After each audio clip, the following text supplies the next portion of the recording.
Hello ಎಲ್ಲರಿಗೂ ನಮಸ್ಕಾರಗಳು. ಎಲ್ಲರಿಗೂ ಇವತ್ತಿನ ಒಂದು ಹೊಸ ಅಪ್ಡೇಟ್ಗೆ ಸ್ವಾಗತ. ಗೃಹಲಕ್ಷ್ಮಿ ಫಲಾನುಭವಿಗಳಿಗೆ ಬಿಗ್ ಶಾಕ್. 2 ಲಕ್ಷ ಮಹಿಳೆಯರಿಗೆ ಇನ್ಮುಂದೆ ಹಣ ಸಿಗೋಲ್ಲ. ಗೃಹಲಕ್ಷ್ಮಿ ಯೋಜನೆಗೆ ಸಂಬಂಧಿಸಿದಂತೆ ಮಹತ್ವದ ಮಾಹಿತಿಯೊಂದು ಹೊರಬಿದ್ದಿದೆ.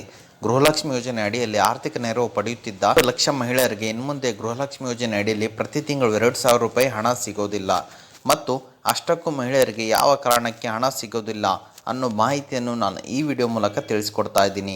ಕರ್ನಾಟಕ ಸರ್ಕಾರ ಜಾರಿಗೆ ತಂದಿರುವ ಪಂಚ ಗ್ಯಾರಂಟಿ ಯೋಜನೆಗಳಲ್ಲಿ ಗೃಹಲಕ್ಷ್ಮಿ ಯೋಜನೆ ಕೂಡ ಒಂದಾಗಿದೆ. ಈ ಯೋಜನೆ ಮೂಲಕ ಕುಟುಂಬದ ಯಜಮಾನಿಗೆ ಪ್ರತಿ ತಿಂಗಳು 2,000 ರೂಪಾಯಿ ಹಣವನ್ನು ನೀಡಲಾಗುತ್ತಿದೆ. ಮಹಿಳೆಯರ ಬ್ಯಾಂಕ್ ಖಾತೆಗೆ ಹಣವನ್ನು ನೇರ ವರ್ಗಾವಣೆ ಮಾಡಲಾಗುತ್ತಿದೆ.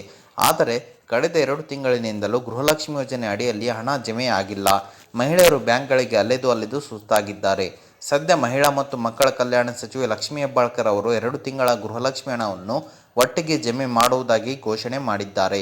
ಆದರೆ ಮುಂದಿನ ಕಂತಿನ ಹಣ ಎಷ್ಟು ಮಹಿಳೆಯರಿಗೆ ಜಮೆ ಆಗುತ್ತೆ ಅನ್ನೋದು ಅನುಮಾನವಾಗಿದೆ. ಕರ್ನಾಟಕ ಸರ್ಕಾರದ ಈ ಆಡಳಿತ ಇಲಾಖೆ ಮಹಿಳಾ ಮತ್ತು ಮಕ್ಕಳ ಅಭಿವೃದ್ಧಿ ಇಲಾಖೆ ಜೊತೆಗೂಡಿ ಜಂಟಿಯಾಗಿ ಗೃಹಲಕ್ಷ್ಮಿ ಯೋಜನೆ ಅರ್ಹ ಮತ್ತು ಅನರ್ಹ ಫಲಾನುಭವಿಗಳ ಪಟ್ಟಿಯನ್ನು ಸಿದ್ಧಪಡಿಸುತ್ತಿದೆ. ಸದ್ಯ ಲಭ್ಯವಾಗಿರುವ ಮಾಹಿತಿಯ ಪ್ರಕಾರ ಸುಮಾರು 2 ಲಕ್ಷ ಮಹಿಳೆಯರು ಇನ್ಮುಂದೆ ಗೃಹಲಕ್ಷ್ಮಿ ಯೋಜನೆ ಹಣ ಸಿಗೋದಿಲ್ಲ. ಇದಕ್ಕೆ ಕಾರಣವನ್ನು ಮಹಿಳಾ ಮತ್ತು ಮಕ್ಕಳ ಅಭಿವೃದ್ಧಿ ಇಲಾಖೆ ನೀಡಿದೆ. ಆದಾಯ ತೆರಿಗೆ ಪಾವತಿದಾರರಿಗೆ ಗೃಹಲಕ್ಷ್ಮಿ ಯೋಜನೆ ಹಣ ಸಿಗೋದಿಲ್ಲ ಎಂದು ತಿಳಿಸಲಾಗಿತ್ತು. ಆದರೂ ಕೂಡ ಲಕ್ಷಾಂತರ ಮಂದಿ ಆದಾಯ ತೆರಿಗೆ ಪಾವತಿದಾರರು ಗೃಹಲಕ್ಷ್ಮಿ ಯೋಜನೆಗೆ ಅರ್ಜಿ ಸಲ್ಲಿಸಿದ್ದರು. ಇದೀಗ ಮಹಿಳಾ ಮತ್ತು ಮಕ್ಕಳ ಅಭಿವೃದ್ಧಿ ಇಲಾಖೆ ಅನರ್ಹರ ಪಟ್ಟಿ ಸಿದ್ಧಪಡಿಸಿದ್ದು, ಬರೋಬ್ಬರಿ 2 ಲಕ್ಷ ಮಹಿಳೆಯರಿಗೆ ಇನ್ಮುಂದೆ ಗೃಹಲಕ್ಷ್ಮಿ ಯೋಜನೆಯ ಹಣ ಸಿಗೋದಿಲ್ಲ. ಇನ್ನೊಂದೆಡೆಯಲ್ಲಿ ಮಹಿಳಾ ಮತ್ತು ಮಕ್ಕಳ ಅಭಿವೃದ್ಧಿ ಇಲಾಖೆ ಆದಾಯ ತೆರಿಗೆ ಅಧಿಕಾರಿಗಳಿಂದ ಮಾಹಿತಿಯನ್ನು ಪಡೆದುಕೊಳ್ಳುತ್ತಿದ್ದು, ಅನರ್ಹಗೊಂಡಿರುವ ಪಟ್ಟಿಯನ್ನು ದೃಢೀಕರಿಸುತ್ತಿದೆ.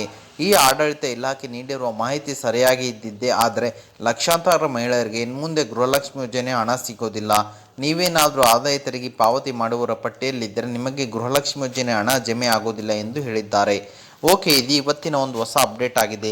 ಈ ಅಪ್ಡೇಟ್ ನಿಮ್ಗೆ ಇಷ್ಟ ಆಗಿದೆ ಅಂತ ತಿಳ್ಕೊಂಡಿದ್ದೀನಿ. ಈ ಅಪ್ಡೇಟ್ ನಿಮ್ಗೆ ಇಷ್ಟ ಆದರೆ ಸಣ್ಣದೊಂದು ಲೈಕ್ ಮಾಡಿ, ಶೇರ್ ಮಾಡಿ, ಕಮೆಂಟ್ ಮಾಡಿ ಮತ್ತು ಇದೇ ರೀತಿಯಾಗಿ ಹೆಚ್ಚಿನ ಮಾಹಿತಿಗಾಗಿ ನಮ್ಮ ಚಾನಲನ್ನು ಸಬ್ಸ್ಕ್ರೈಬ್ ಮಾಡಿಕೊಳ್ಳಿ.